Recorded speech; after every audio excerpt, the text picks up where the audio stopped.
Amada igreja, vamos compartilhar a palavra. Pode se sentar em nome de Jesus. Vamos compartilhar a palavra do Senhor. Abra a tua Bíblia no livro de Jeremias, no capítulo 1. Jeremias 1.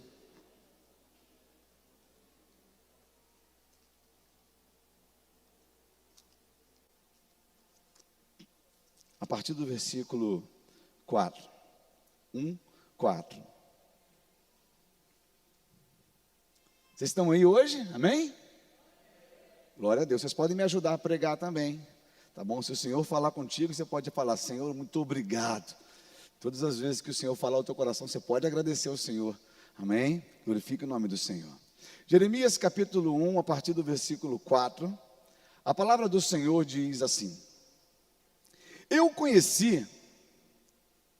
o Senhor me deu esta mensagem. Eu o conheci antes de formá-lo no ventre de sua mãe. Antes de você nascer, eu o separei e o nomeei para ser meu profeta às nações. Então eu disse: ó soberano Senhor, não sou capaz de falar em teu nome, eu sou jovem demais para isso. O Senhor respondeu: não diga sou jovem demais para isso, pois você irá onde eu o enviar e dirá o que eu lhe ordenar. E não tenha medo do povo, pois estarei com você e o protegerei. Eu, o Senhor, falei. Então o Senhor estendeu a mão, tocou na minha boca e disse: veja, coloquei minhas palavras em sua boca. Hoje lhe dou autoridade para enfrentar nações e reinos, para arrancar e derrubar, para destruir e arrasar, para edificar e plantar. Então o Senhor me disse: o que você vê, Jeremias? Então respondi: vejo um ramo de amendoeira. Você viu bem, disse o Senhor. Isso significa que estou vigiando e certamente realizarei todos os meus planos. Amado Deus, eu te agradeço por essa palavra, eu te agradeço por esta oportunidade, eu te agradeço por esse tempo, por esta noite. E eu te peço, Paizinho, fala ao coração da tua igreja nesta hora. Tu és bem-vindo neste lugar. Seja bem-vindo, Espírito Santo de Deus. Seja bem-vindo aqui. Em nome de Jesus. Amém e amém. Sabe que a gente tem uma tendência a olhar só o momento?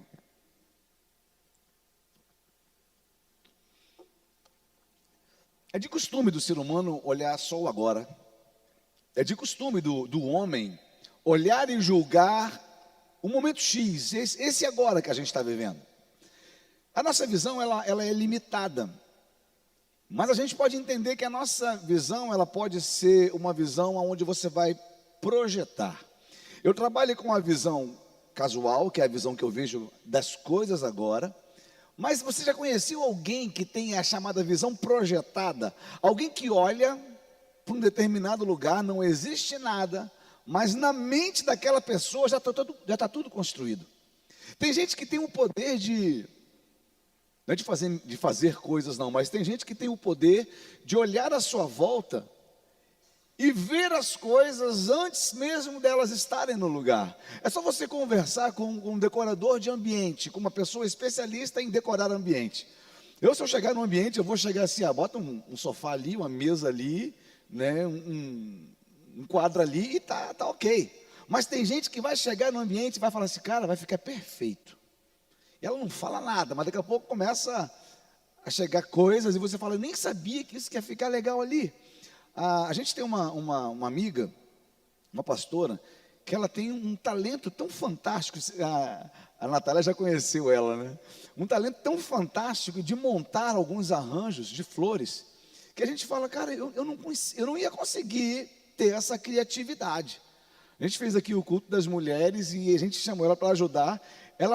E a gente queria comprar flores, queria fazer um monte de coisa. Ela chegou ali fora, no quintal da igreja, ali lá de fora da igreja, e saiu pegando alguns matinhos, assim, algumas coisas que estavam esquecidas, jogadas fora. Daqui a pouco ela começa a juntar uma coisa com a outra, fez um arranjo lindo com coisa que estava jogada fora. Aí ela postou ontem uma foto, a Janaína estava, ontem não, acho que foi ontem, a Jana estava me mostrando uma foto de uma mesa que ela arrumou com coisas comuns, com frutas e plantas e pedaços de coisa. Aí eu falei, cara, que talento que tem, você poder olhar alguma coisa que aparentemente estava descartada, alguma coisa que estava esquecida, abandonada, e a pessoa tem a criatividade de pegar tudo isso que não era e transformar naquilo que é. Essa visão do ambiente, essa visão do agora, ela é boa, mas a visão projetada acerca das coisas, ela é espetacular. Esse texto que nós lemos agora aqui, fala do chamado de Jeremias, o profeta Jeremias. O profeta que viveu vendo o povo dele ser arrancado da terra e sendo levado para um cativeiro. Um profeta que ele profetizou e ele viu todas as suas profecias sendo cumpridas. Um profeta que teve uma experiência notória com o Senhor. E nesse texto você começa a entender no versículo 4 que ele diz: o Senhor me deu esta mensagem. Ele estava dizendo, olha, o que eu vou falar agora, a experiência que eu vou compartilhar agora, foi algo que o Senhor falou comigo. É tão gostoso porque o ser humano tem a terrível mania de achar que Deus se manifesta na multidão. A gente às vezes precisa de multidão para querer achar que Deus vai falar no meio daquele monte de gente. Tem bastante gente aqui hoje para uma quinta-feira, né? Tem gente aqui embaixo, tem gente lá em cima na classe de adolescentes, na célula de adolescentes. É uma igreja que tem se apresentado de uma forma tão gostosa nesse tempo. Deus tem chamado, tem atraído pessoas para este lugar para falar com eles. Mas às vezes a gente acha que Deus ele vai falar com a gente no culto abarrotado de domingo, onde não tem nem vaga para entrar mais, né? Mas as experiências da Bíblia falam de um Deus que falava na exclusividade, falava de um Deus que falava. Deus ele arrastou Moisés para o alto de um monte para falar sozinho com ele. Deus ele fala com Samuel sozinho, de madrugada. Deus ele fala com Davi no campo, sozinho. Deus ele fala com Isaías no templo. Ele e Deus fala com Jeremias aqui sozinho. Se Deus agiu assim na vida desses homens, ei, tem gente do seu lado, mas não se preocupe agora com quem está do seu lado. Se preocupe agora com Deus que chamou você aqui para falar contigo. E quando Deus decide falar comigo e com você, meu querido, alguma coisa acontece. Quando Deus fala com Samuel, Samuel era um aprendiz de profeta, mas profeticamente, depois que Deus falou com ele, Samuel já tem ali uma visão projetada de um profeta que ele seria. E Jeremias tem essa experiência com o Senhor, e antes do Senhor falar com ele, ele era apenas um jovem. O gostoso é que você é quem é até Deus falar com você, até Deus se revelar a você, até Deus dizer para você o que Ele planejava a teu respeito. E nesse texto, o Senhor diz a Jeremias o seguinte: olha, eu conheço você, você pode estar me conhecendo agora, mas eu conheço você tão na profundidade, porque eu conheço você antes de você se formar. Eu já te conhecia. Antes de você nascer, eu já te consagrei e eu já te formei. Quando eu estava lendo esse texto, eu comecei a pensar acerca daquilo que a gente é. Acerca do Deus que planejou a gente. Ou a gente crê que é Deus quem governa o nosso mundo, a nossa vida, ou a gente vai acreditar que a gente é fruto do acaso. Diz para quem está perto de você: você não é fruto do acaso. Alguns que estão aqui foram planejados, alguns que estão aqui foram desejados, e alguns que estão aqui de repente foram fruto do susto. Mas pastor, o que é fruto do susto? É aquela coisa que a tua mãe dizendo para o seu pai: nossa, eu estou grávida, eu não esperava. Eu não imaginava. Ou de repente a situação foi até mais pesada, do tipo, eu não queria, eu não desejava. Nesse último aspecto, eu vou dizer a você o seguinte: por mais que seus pais não tenham desejado você, não há vida que não proceda de Deus. Toda vida vem dele, e se ele permitiu que você viesse até esta terra, até este mundo, é porque o Senhor já havia planejado e sonhado com você. Isso precisa trazer ao teu coração uma troca de sentimentos. De repente alguém que está aqui diz, poxa, como eu queria ter sido sonhado, como eu queria ter sido planejado. Se o teu pai, que é tão pequeno, tão incapaz, não teve essa condição de fazer isso com você, o Senhor do universo, o Criador de todas as coisas, o grande Rei, Ele sonhou, planejou, arquitetou e consagrou você com um propósito. O que Ele diz a Jeremias: antes de você nascer, eu já te conhecia, e antes de você sair, eu já havia dado destino a você. Então eu creio num Deus que quando chama a gente à existência neste mundo, Ele não nos chama para ser qualquer coisa, Ele nos chama com um propósito, Ele nos chama com um destino, Ele nos chama com uma missão, Ele nos chama com uma direção. Repita assim: eu. Parece que não é você, parece que é o teu vizinho. Fala assim: eu fui escolhido para um propósito. Isso te traz paz ou te traz inquietação? Porque quando eu falo te traz paz, é você dizer, então o que Deus está fazendo na minha vida é aquilo que Ele quer fazer. Ou de repente você diz, espera aí, se Deus Ele me trouxe com um propósito, eu preciso descobrir qual é o propósito de Deus na minha vida. Eu com 15 anos de idade, eu recebi uma palavra direta de Deus com o propósito que Ele tinha na minha vida. E eu te confesso que eu fugi durante um bom tempo desse propósito. Mas apesar de ter fugido, eu escutei uma palavra do meu discipulador, que ele dizia o seguinte: André, você pode chegar a 50 anos de idade e ter sido tudo aquilo que você queria ser, ter construído tudo aquilo que você queria construir, mas se você não viver aquilo que Deus planejou e sonhou para você, a tua vida não terá sentido. E realmente é verdade. De repente você olha para dentro da sua casa, você olha para você olha para a sua vida, tem pão na tua mesa, tem roupa no teu armário, tem um teto sobre você, tem uma família ao redor da sua mesa, mas você olha, apesar de ter tudo isso, você diz, ainda está faltando alguma coisa na minha vida. Alguém se sente inquieto, né, com relação a essa condição? Porque você diz, eu preciso fazer alguma coisa, meu coração me leva a fazer alguma coisa. E eu descobri na minha jornada que aquilo que o Senhor tinha para mim era pastorear, era cuidar de gente. Que Deus havia colocado no meu coração uma mensagem de esperança, uma mensagem de paz, uma mensagem de confronto para a vida das pessoas. Hoje eu tive o privilégio de ministrar pela segunda vez essa semana na Unimed, aqui em Angra. Vivi está aí, estava legal lá, né, Vivi? Foi um momento tão gostoso, na terça-feira e hoje na quinta-feira. E eu fiquei pensando, conversando com aquelas pessoas. Eu não conhecia aquelas pessoas que estavam ali, mas o Deus que me enviou conhecia cada uma delas. E quando na terça-feira eu comecei a ministrar, e eu vi a gente chorando, alguns até estavam... precisavam ser consolados por outras pessoas, porque eu vi o Espírito Santo confrontando aquelas vidas.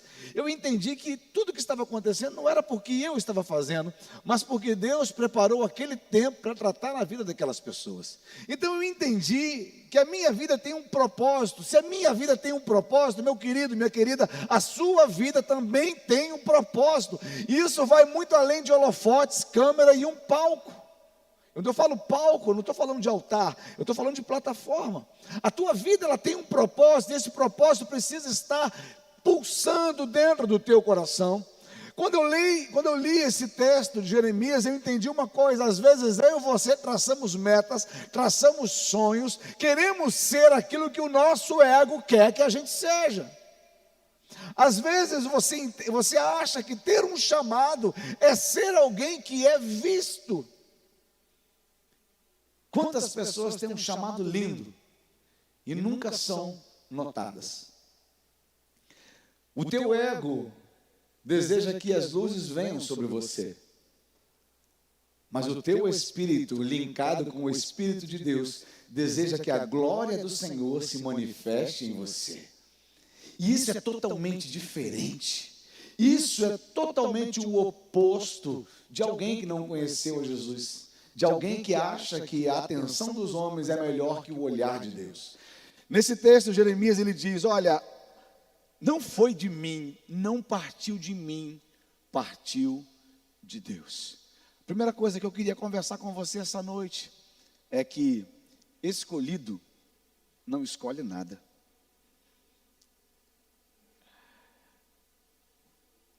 O escolhido não tem poder de escolha. Quando você olha para quem você é e entende que foi Deus quem te escolheu, a partir dali você não escolhe mais nada, você só diz a Ele, Senhor, a tua graça me basta, a tua vontade é a principal sobre a minha vida. Eu entendo que se Deus tem um chamado na minha vida, tem um chamado na tua vida, Deus te escolheu. Você olha para a tua família, olha para a tua casa, você consegue contemplar a tua parentela, você está aqui hoje, e de repente você diz, poxa, eu queria tanto que fulano, ciclano, beltrano, é a família do ano, né? Tivesse aqui, não está ninguém aqui, mas está você por quê? Porque o Senhor te escolheu, diante de tudo isso, com um propósito, com um projeto específico. Eu acho que você não conseguiu entender. Deus poderia ter chamado qualquer um, mas Ele decidiu chamar você. Você não escolheu, mas foi Ele quem te escolheu para viver o que está vivendo hoje. E o que você está vivendo hoje não é o fim, é apenas o começo de tudo isso. Você precisa fermentar isso no seu coração. O Senhor se revela para Jeremias dizendo, eu te escolhi, filho. A partir de agora, eu te escolhi, te formei, te consagrei, te dei destino. No final do versículo 5 fala, olha, o destino que eu te dei é para ser profeta para as nações. A gente ouve tantas coisas dos nossos pais, não é verdade? Isso é tão gostoso. Hoje, de tarde, eu cheguei na casa da minha mãe para tomar um café com ela, e a minha irmã estava lá e ela fez uma chamada de vídeo para o meu pai. Tão bonitinho que os dois agora estão em 90 anos, eles estão totalmente tecnológicos, né? Minha mãe falando com meu pai via vídeo, você chega com o telefone perto dela e ela, chama teu pai que eu quero falar com ele. Eu falei, tá bom, eu vou chamar. E os dois fazendo a videoconferência, né? E é tão bonitinho aquilo, e de repente eu apareci na tela para falar, oi pai, aí ele, oi meu pastor. Aquilo mexe comigo de uma forma tão grande, porque ele poderia me dizer meu filho, mas ele entendeu que eu já não sou mais dele, e que ele me entregou para Deus, e que Deus me entregou para ele novamente como pastor. Isso é tão gostoso quando a gente entende que o Senhor disse para o meu pai, o destino que você estava dando para ele é muito pequeno do destino que eu já separei para ele. Então teu pai pode ter olhado no teu rosto, pode ter dito coisas boas a teu respeito, pode ter profetizado coisas maravilhosas acerca de você, mas ainda são muito pequenas diante daquilo que o Senhor já separou para você nesta vida, nesse tempo. Sabe qual é o problema? É que a gente às vezes é medíocre. A gente às vezes tem um pensamento tão pequeno. A gente às vezes tem um pensamento baseado na nossa força. Entendam quando eu falo pensamento medíocre. A palavra medíocre vem de média. E o que é média? É você pegar todo o conceito daquilo que está à sua volta e dividir pela quantidade que você proporcionou. Né? Hoje em dia, na média, as pessoas acordam, trabalham, voltam para casa e dormem. Essa é a média. É uma vida comum. Não estou falando que é uma vida miserável, me entenda. Mas Deus tem chamado você para fazer diferença nesse tempo. Deus tem chamado você para marcar esse tempo, para marcar essa geração, para marcar a tua casa, para marcar a tua família. Seus filhos precisam olhar para você e falar: cara, meu pai é um homem de Deus, meu pai é uma mulher de Deus. E isso não acontece quando você vem à igreja, isso acontece quando você é quem é dentro de casa. Diz para quem está do seu lado: você tem uma responsabilidade dentro da tua casa.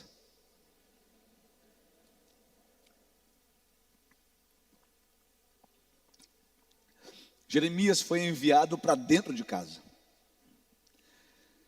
Às vezes a gente acha que ser usado é ser usado para as pessoas na rua. Mas o chamado de Jeremias era para ser usado dentro de casa. Jeremias, apesar de ter sido profeta para as nações, ele profetizou para a sua casa. Ele profetizou para o teu estado, para o teu país.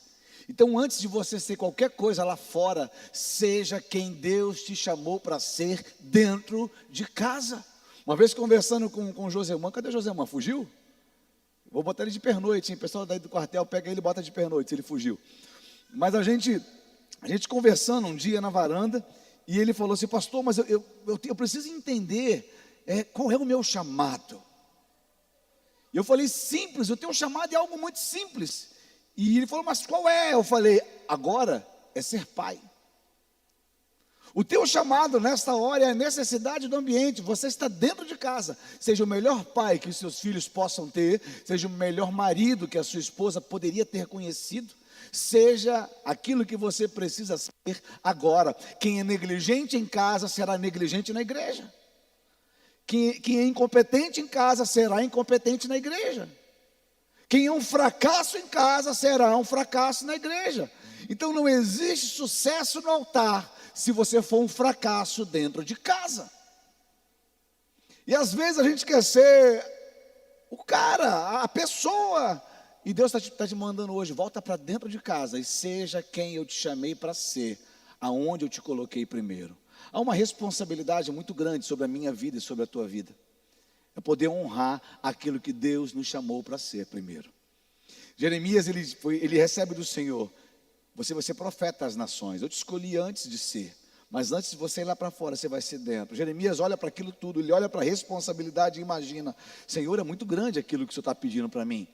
E no versículo 6 ele diz: Senhor, eu não passo de um menino. Você era menino até eu te encontrar. Porque depois que o Senhor te encontra, as suas atitudes já não serão mais de menino. Um menino, ele não tem responsabilidade, um menino, ele não tem compromisso, um menino, ele não tem um poder tão grande de escolha. Um menino, ele é sustentado, um menino, ele é tratado, ele é até paparicado. E Deus não te chamou para ser menino. Deus te chamou para ser homem, Deus te chamou para ser mulher, Deus te chamou para responsabilidade. Você era até o Senhor te encontrar. Olha bem sério, a palavra está tão séria hoje, né? Olha bem sério para quem está perto de você e diz: cresce. É difícil a gente falar isso para alguém, né? É difícil. Porque às vezes a gente vê gente barbada, mulher cheia de ruga. Não tem ninguém aqui, graças a Deus. Mas a gente vê gente vivida, experimentada, com atitude de menino, com atitude de menina. Eu fiz um post essa semana, tem gente que recebeu com afronta, tem gente que recebeu com crescimento. Cada um recebe conforme a tua maturidade. Se você recebeu como afronta, o problema é teu. Se você recebeu como crescimento, cresça. Mas eu fiz um post essa semana que eu disse o seguinte: olha, meninos fazem castelos de areia, homens constroem família. Meninas brincam de casinha, mulheres sábias edificam um lar. Existe o tempo da infância, mas Deus está te chamando para o tempo da maturidade. A maturidade, ela é uma virtude, o resto é infantilidade. O problema de nossa sociedade, às vezes está bagunçada, é muita infantilidade num lugar que precisava de maturidade. É muita gente que é muito simples, gente, pensa só. Você quer ver você ficar revoltado? É você ir numa repartição pública e chegar nessa repartição pública, aquela pessoa que é paga com o teu imposto para estar ali, achar que você é empregado ou escravo dela. É alguém que está sentado e você precisava, no mínimo, que aquilo funcionasse, e você percebe que a pessoa não está nem aí. Um dia eu fui num órgão público e só tinha eu e a pessoa que estava me atendendo. E eu estou lá parado na frente do balcão e a pessoa está assim no telefone. E eu olhando para a pessoa. Só que atrás da pessoa tinha um espelho. E o espelho me mostrava que ela não estava vendo nada, só Facebook. E eu esperando a pessoa me atender. Aí eu te pergunto, a gente é lesado com relação a isso. E a gente sofre por causa da infantilidade da pessoa que está ali, que não tem a responsabilidade de assumir o seu compromisso como gente, como um profissional. Isso acontece lá fora, isso te traz paz ou te traz revolta? Gente, agora se isso acontece lá fora, você acha que isso não acontece também dentro da sua casa? Dentro de casa, pessoas que a gente olha e que queria que se assumissem como responsabilidade, não se assumem como tal. Você acha que isso não acontece dentro da igreja? Não, igreja é um lugar onde eu vou. Não, você não vai, você é igreja. Deus levanta Jeremias com um propósito. Olha, você é alguém que eu criei com um propósito. Não tem discussão, apenas cumpra. Ah, Senhor, eu sou um menino. Você era um menino até eu te encontrar. Mas depois que eu te encontrei, você se tornou um profeta. Desculpa, meu querido e minha querida, você era um menino até o Senhor te encontrar. Mas depois que o Senhor te encontrou, Ele te levantou com autoridade. Ele colocou nos seus lábios, porque o próximo passo que o Senhor diz para Jeremias é o seguinte: olha, não diga, sou um jovem, pois aonde eu enviar você, você irá. E você vai ordenar, e você vai falar. Você não tinha autoridade até falar comigo. Até eu falar contigo, mas a partir de agora, eu estou tocando em você, eu estou te dando autoridade. Essa palavra tem mexido comigo. Deus começou a falar comigo desde ontem com essa palavra. Sabe por quê? Percebe que Deus estava dizendo para Jeremias: eu estou revelando agora aqui a tua identidade. Eu estou revelando aqui quem você é. Às vezes você cresce sem ter certeza de quem você é. Eu acho tão gostoso porque em João 1, 12, se eu não me engano, diz que a todos quantos receberam Jesus como Senhor de sua vida, Deus lhes deu o direito de ser feito filho. Você era criatura até encontrar Jesus. Depois que você encontra Jesus, você passa a ser filho. Repita assim comigo: eu sou filho. Mais uma vez, eu sou filho. Agora com convicção: eu sou filho. Quando a gente repete 3 vezes, entra no nosso subconsciente, fica gravado isso aí. Agora, os céus já sabem e já têm certeza de quem você é. Porque quando você aceita Jesus como Senhor da sua vida, Ele te dá o direito. Repete assim comigo: eu tenho direito. Sabe por que você tem esse direito? Porque você aceitou Jesus. Deus deu-lhes o direito de serem feitos. Agora você tem o direito de ser. E quem tem o direito de ser, pode usufruir do direito ou abrir mão do direito. Os céus já olharam para você e numa visão projetada a teu respeito, ele já vê em você um filho, já vê em você alguém que aceitou Jesus e assumiu essa paternidade. O inferno já olha para você e vê que você já não pertence mais ao inferno, vê que você está sob o domínio no reino do Filho do seu amor, do amor de Deus. O inferno sabe que você é filho, o céu sabe que você é filho, e você? Sabe quem você é? Será que no nosso dia a dia as nossas orações são orações de um miserável ou são as orações de um filho? Será que as nossas motivações são motivações de alguém que quer chamar a atenção? Porque a gente consegue enxergar dentro de uma mesma casa um filho que assumiu a paternidade de Deus, e um filho que assumiu a paternidade do seu próprio pai biológico, e um outro filho que quer chamar a atenção do pai biológico. Tem ou não tem, gente? Quem tem vários irmãos dentro de casa sabe que é assim. Tem um filho que é resolvido, e tem um filho que é aquele cara que precisa chamar a atenção. Alguém já viu isso em alguns lares por aí? O filho resolvido, o pai não precisa ficar afirmando o tempo todo para ele quem ele é. Porque ele já tem a convicção de que ele é filho de um pai. Agora, aquele cara que tem que chamar a atenção é o cara que dá mais trabalho, que briga com os irmãos, é o pirracento, é o chorão, é aquele que é dependente, é aquele que não cresce, é aquele que não evolui, é o cara que não tem nada, porque ele não conseguiu entender a sua identidade. Se dentro de casa é assim, às vezes na igreja também é assim. Quem se identifica como filho na igreja, ele passa a ser dependente de Deus e não dependente de aceitação. Aquele que não conseguiu descobrir a tua identidade precisa que todo mundo paparique, precisa que todo mundo ligue, precisa que todo mundo fale com ele, precisa que todo mundo convide. Esse cara ainda não conseguiu identificar a sua filiação, porque Deus não é suficiente para ele. Deus chamou você aqui nesta noite para dizer para você: eu estou te levantando como filho nessa terra. E filho, quando ora, ele tem que orar com oração de identidade. Eu sou filho de Deus.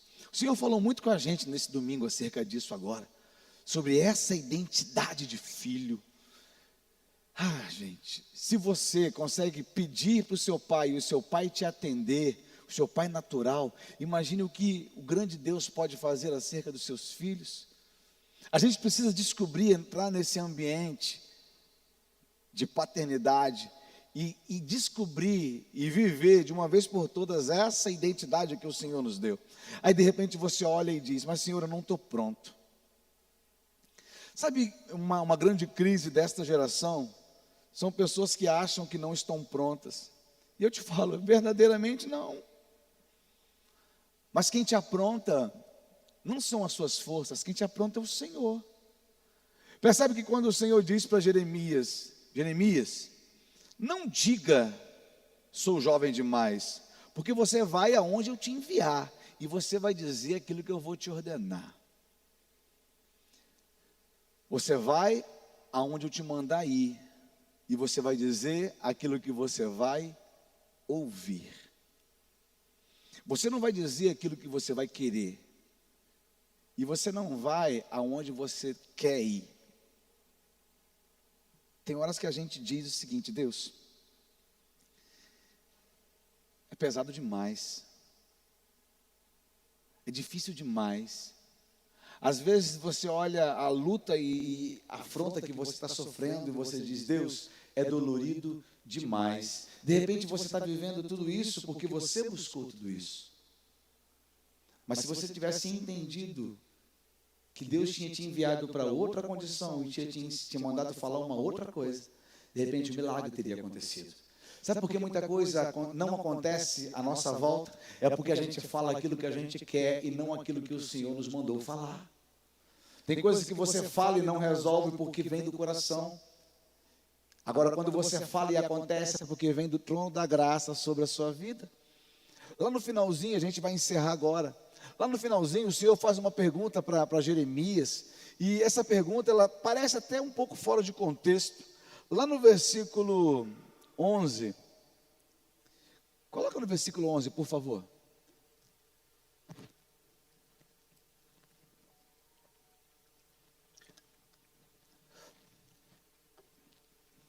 E a palavra do Senhor veio a Jeremias, veio a mim.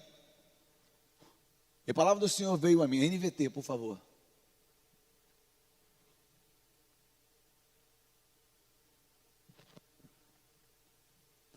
Então o Senhor me disse: o que você vê, Jeremias?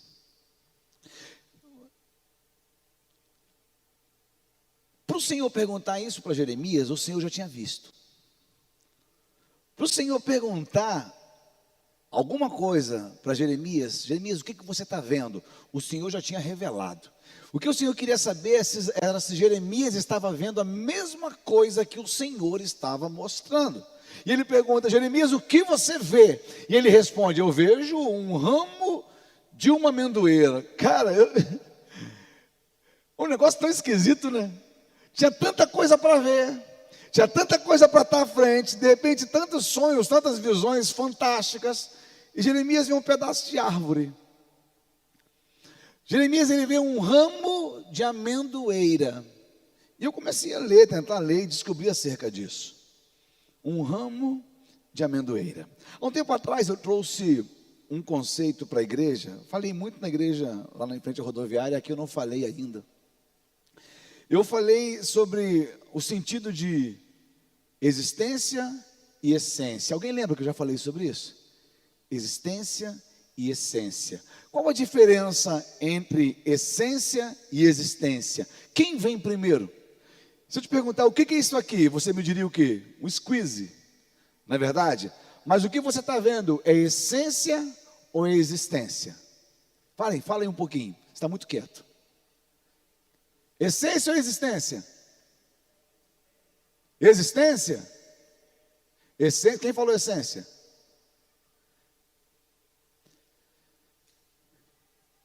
Essa garrafa na minha mão, ela é essência.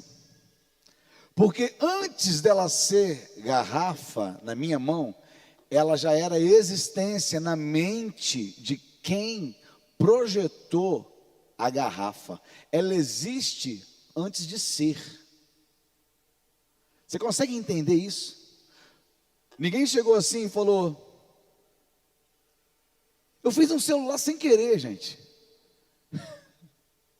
Ninguém faz isso, mas alguém chega e diz: olha, eu preciso fabricar, eu preciso produzir um aparelho exatamente desse jeito, com essa capacidade, com essa funcionalidade, com esses recursos.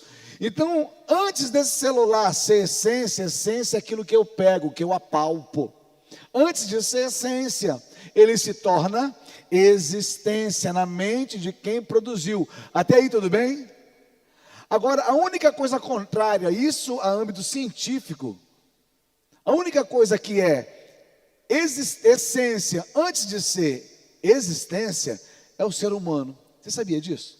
Porque o ser humano, ele nasce para depois ele decidir quem ele vai ser. Então, primeiro ele nasce como existência, como essência palpável, e depois ele decide: eu vou ser médico, eu vou ser engenheiro, eu vou ser advogado, eu vou ser o que eu sou hoje. E isso a âmbito científico. Mas isso não acontece no caso de Jeremias. O escolhido, ele não tem o poder de escolha. O que o Senhor estava dizendo para Jeremias é: eu já decidi quem você vai ser, antes de você ser qualquer coisa. Então hoje, você está aqui nessa noite, e de repente você fez tantos planos e nenhum deles deu certo.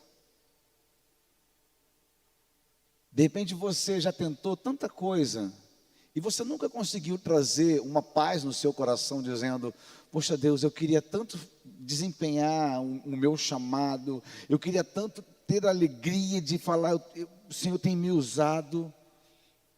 De repente você está vivendo tudo isso até hoje. Pastor, o que isso tem a ver com a vara de amendoeira? Para Jeremias, ele via uma vara de amendoeira. Mas o que Deus queria dizer para Jeremias com essa vara de amendoeira é: a amendoeira, naquele conceito, naquela cultura, naquela localidade, era a primeira árvore que brotava na primavera. Em janeiro até março, é a primeira árvore que florescia. Enquanto todas as árvores estavam sem folhas, a amendoeira, ela começava a aparecer folhas em janeiro. Em março, quando todas as árvores ainda estavam sem frutos, em março a amendoeira já dava seu fruto. O que esse texto quer dizer para mim e para você é que antes de qualquer coisa ser, Deus está te chamando, está dizendo que você vai ser antes. Aos seus olhos, de repente você se iguala a todo mundo que está vivendo. Mas quem entendeu que é filho, que tem propósito, quem tem chamado, Deus está dizendo para você: olha, você não é na média, porque você entendeu que você é filho. O que você está vendo?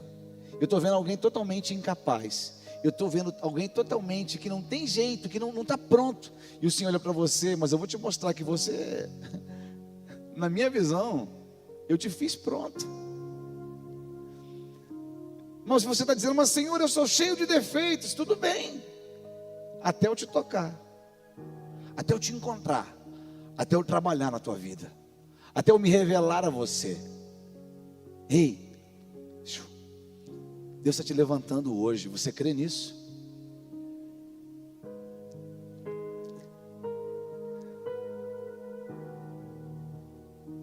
Deus está falando contigo hoje neste lugar. Só que há uma diferença entre você ouvir e você reter isso que Deus está te falando hoje. É alguém se levantar e dizer, Senhor, eis-me aqui, envia-me a mim. Deus também falou com Jeremias. Jeremias deu a desculpa dele, mas o Senhor falou, estou tocando você, e eu estou levantando você, eu estou te transformando, eu estou te restaurando, eu estou te preparando, eu estou te enviando. Percebe que não era a responsabilidade de Jeremias para o cumprimento do chamado, mas era Deus dizendo, sou eu quem faço. Não se assuste se Deus ele der tudo para você e depois ele falar, me dá tudo de volta, porque agora eu quero você. Tem gente que está aqui que já perdeu tudo, que olha para a sua volta e não tem mais nada, e Deus fala, agora sim você tem tudo, porque você só tem a mim, você só precisa de mim. Deus está querendo levantar você nesse tempo, filho. Deus está querendo fazer na tua vida nesse tempo. Teu coração tem queimado por isso, você tem buscado a Deus por isso, você tem dito, Senhor, eu quero, eu preciso, eu desejo, eu espero, eu anseio, eis aqui a minha vida. Nós temos uma responsabilidade absurda, que é mudar a história desta cidade. Quantos estão comigo? Vai começar na tua rua, vai começar na tua casa, você crê nisso? Crê nisso? Mas para isso é necessário que você se posicione como filho, que você se levante como filho, que você entenda que a responsabilidade foi dada a você. Você era quem era, até o Senhor te encontrar. Ele já te encontrou e a tua essência foi transformada. O Senhor está te transformando. Seus olhos podem até não ver, mas o Senhor está dizendo para você, eu estou te mudando hoje, eu estou te restaurando hoje, eu estou mexendo nas tuas estruturas hoje. Hoje eu vivo coisas que eu duvidava até pouco tempo atrás, mas eu vivo hoje feliz porque eu entendi que não era pela minha força, mas era pela força de Deus. Eu medi forças com o Senhor até ser feliz quando eu larguei as minhas forças e me entreguei a Ele. De repente você está dizendo, você entrou aqui hoje dizendo, a minha vida não tem sentido, a minha vida é tão vazia, eu tento ser feliz, o máximo que eu consigo é euforia. Euforia ela passa. A gente viu um garoto morrer essa semana do alto de um prédio, só porque ele buscava euforia. Que sentido há na euforia? Deus está desafiando você a abrir o teu coração para viver a alegria do Senhor, e não na euforia que você tem buscado. Você já tentou tantas coisas para ser feliz, mas eu vou ser muito sincero para você, ainda tem um buraco aí dentro, ainda tem uma falta que você não consegue explicar. E eu vou dizer para você, a alegria que está te faltando é de ser recebido como filho. O Pai está neste lugar esta noite, e Ele está se revelando a você nesta noite, e Ele está dizendo para você, eu te chamei para ser filho. Eu te chamei antes de você nascer. Você não é fruto do acaso.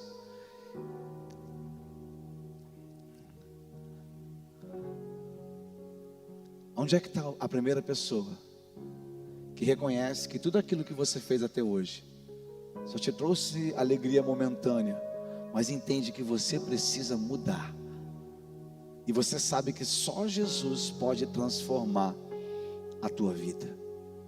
Onde é que está a primeira pessoa que quer tomar uma decisão hoje de dizer, Senhor, eu não passo de um menino, eu tenho tanto erro, eu tenho tanto defeito, mas eu sei que o Senhor pode mudar a minha vida. Eu era menino até hoje, mas agora eu quero ser filho, filho amado. Eu quero aceitar o Senhor como o Senhor da minha vida. Eu preciso voltar para casa, eu preciso renovar a minha aliança com Jesus. Onde é que está a primeira pessoa que quer entregar a tua vida para Jesus? Levanta uma de suas mãos. Eu quero orar por você. Tem alguém que quer entregar hoje a tua vida para Jesus? Você sabe que o Senhor está falando contigo. Ou de repente você já tomou essa decisão um tempo atrás e por algum motivo você saiu da igreja e está sem força para voltar. Você veio aqui hoje só conhecer a igreja e você reconhece que a tua vontade era voltar, mas você não consegue encontrar força. Ei, o Senhor só quer que você levante a sua mão para Ele agarrar nela e dizer: filho, eu sou contigo. Aonde é que está a primeira pessoa que quer voltar para a igreja hoje? Renovar a tua aliança com Jesus, voltar para o lugar que você nunca deveria ter saído. Se tem alguém, levanta a sua mão agora, eu preciso orar por você. Onde é que está a primeira pessoa que quer fazer isso? Eu estou aqui te esperando. Você sabe que tem chamado. Tanta gente já disse muita coisa a teu respeito. Não se baseie por aquilo que falaram, mas por aquilo que o Espírito Santo está falando no teu coração nessa hora. Eu preciso terminar o culto desta noite, mas antes eu preciso orar por você. Se você vai ficar aqui, vai ficar em outra igreja, já é outra coisa, mas você precisa voltar hoje para Jesus. Onde é que está a primeira pessoa que quer voltar para Jesus hoje? Levante sua mão, e eu preciso orar por você.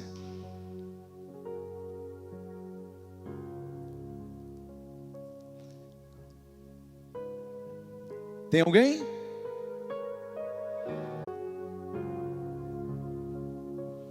Uma coisa peço ao Senhor, e a